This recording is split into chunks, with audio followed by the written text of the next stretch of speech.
Pakistan violating ceasefire again after KG sector. Now unprovoked firing by Pakistan in Jammu and Kashmir's Bimbar Gully sector. According to sources, firing started at 9:45 a.m.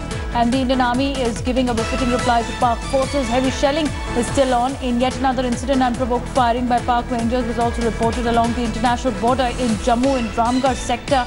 Small mortar shells were fired. No losses have been reported, and the firing has reportedly, for now, stopped there.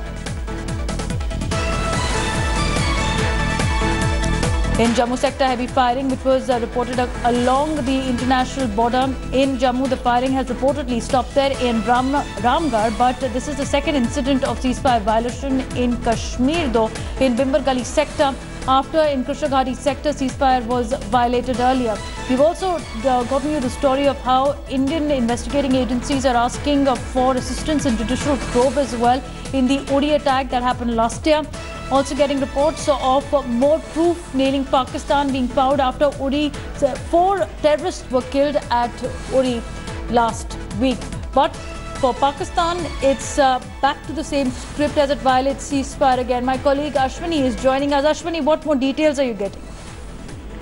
Yes, Pakistani yesterday started shelling and firing from the line of control in the KG sector, and till midnight it was shelling and firing was going on. Now they have started another sector, that's the Bimbar Gully area of the Poonch sector, and after that, no, the firing and shelling has started in Jammu area, that is the Samba sector, the Ramgarh area on the international border, and BSF has given a befitting reply on the international border also, and continuously they are disturbing the line of control and the international border, and there are reports that number of terrorists, they are waiting across the border to infiltrate to this side. All right, thanks so much for joining us with those details. More breaking news coming in.